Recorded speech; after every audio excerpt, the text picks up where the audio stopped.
Hello, Seiiti Arata. When someone asks you for a favor, saying yes only has value when you are also free to say no. Every time you have said yes without really wanting to say yes, you have been lying to yourself and to others, and you will have to pay the price in the future. For example, when you said yes to celebrate Christmas at your house, do you really want all those people at your home, or is this just a way of apologizing for your absence during the whole year? When you agree to doing your work colleague a favor, to work on the presentation slides, are you seriously interested in helping, or do you just want to be acknowledged and show everyone that you are suited for that promotion? When you are the last person to leave the office because you've been working late, do you really need to be the team member responsible for all those tasks? Or are you holding work from the team because you are afraid they will do it better than you? In all those scenarios, the lack of authenticity in what you're doing brings trouble to your life. Let's see how we can avoid these problems by embracing assertive communication. You say yes because you want to be appreciated. You want to avoid confrontation and hurting someone else's feelings. What do you do when you are under pressure to do things that you don't really want to do? How do you reply to invitations to events that you don't have the time to attend to? Do you have to make a sacrifice to deal with all those demands? The lack of ability to say no can make you suddenly feel anxious. Suddenly you are in an unwanted event and you are not doing what you honestly would rather be doing. Why do we make this irrational choice? The answer might be your desire to be accepted and appreciated. Because we are social beings, and above all, we want to be connected. We want to please people. If you are afraid of confrontation, or if you associate saying no to disappointment, it will be more difficult to refuse requests from other people. And this is a layer of pressure that you are adding to yourself. Don't worry about affirmation or acceptance from others by saying yes when deep down you know that you should have said no. First of all, find this affirmation within yourself. And then your yes will be genuine and authentic. In order to do that, listen to the conversation you're having inside of your head for a moment. Notice that you spend a lot of time thinking about what you can't do and what others might think about you, whether you do it or not. And these are all different types of thoughts that can take over you and bring suffering and anguish and even make you feel angry at other people, at someone else. You're not other people's slave. You're a human being with a full choice. You just need to know how to communicate well. It is normal to feel like we have to meet a series of obligations that society imposes on us. But you don't have to say yes all the time, not even to someone you love. When you feel betrayed, do you accept the other person's apologies just to put an end to conflict? Or do you lie and you say everything's fine, even when it's not? If you're not sure about something, say no. If you're not that excited about a new idea, say not at the moment. No one can tell you the specific activities that you need to do in order to feel happy and fulfilled. You are the only person who can do that to yourself. People around you will always be asking you for favors. Sometimes you're going to be able to help, sometimes you won't. And being able to help does not change who you are. When you link being good or bad, depending on whether you say yes or no, you will have a problem to face. It is a misunderstanding to think that by saying yes, by being available, by being always ready for other people, you will be a better person. Actually, it does the opposite.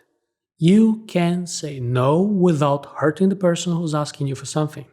It all depends on the way that you communicate with them. If you assertively tell them why you are saying no to their requests, there is a good chance that they will understand your point of view. They won't feel hurt. This is much better than saying yes, regretting that, and doing the favor unwillingly. At the end, making everybody unhappy. You are the person who will be the most affected by the choices you make. Every choice you make has consequences. Saying yes can make you feel overwhelmed, stressed, and resentful. Saying yes can make People take you for granted, thinking that you're someone they can always count on. Now, saying no can close the door to some professional opportunities and upset the people who had particular expectations about your help. People will judge you no matter what you say or do. And because of this, people's opinions shouldn't be too big, having a disproportionate weight on your decision making. Set boundaries for your own feelings and practice accepting that you cannot control other people's opinions about you. And don't worry about displeasing others. You can't control how they feel, but you can control how you feel. You are the only one who can truly identify your priorities. It is important that you take care of yourself. Sometimes that means saying no and back up a little bit.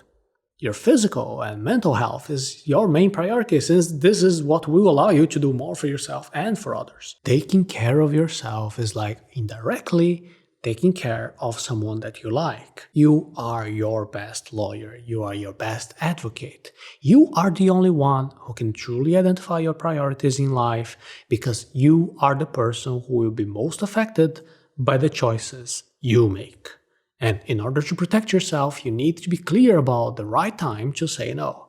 Your choice between saying yes or no will depend on your availability, your willingness, the contract, the law, and obviously the moral and ethical boundaries. In not so clear cases, you need self-knowledge.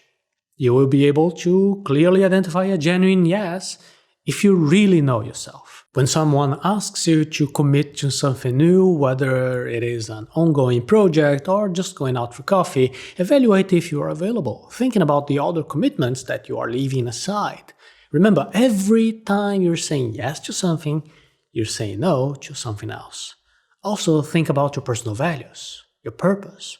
Don't commit to random things that make no sense to you, to your lifestyle, or to your plans. Saying no means that you know your own value and that you respect yourself enough to defend your beliefs. Saying no can be a difficult thing when you are linking that choice to being selfish or rude.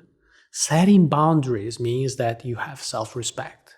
And when you show that to other people, they will also respect you. Your boundaries are clear to yourself and also to others. If you put everyone else's needs above everything all the time, there is a risk of being mentally and physically exhausted. Taking care of yourself is not selfish. The key is learning to balance kindness and politeness without sacrificing your own sense of self-esteem. The first step to setting boundaries is to personally validate your own feelings and forget about other people's opinions. If you don't take yourself seriously, how can you expect others to take you seriously? If you're bothered by other people's opinions, it means that you have the desire to be authentic.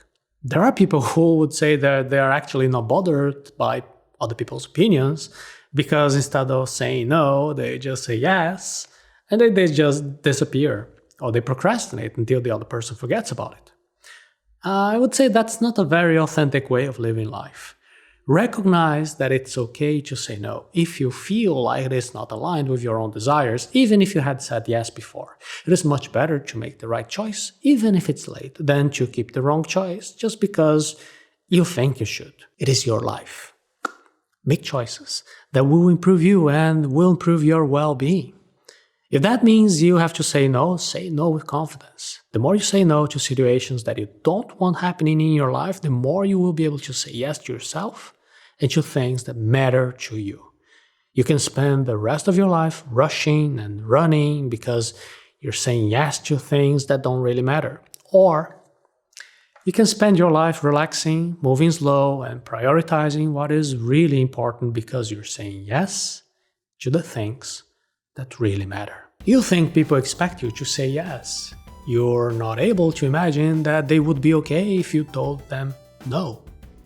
If you need approval, start by looking within yourself. Don't rely on saying yes in order to get external approval.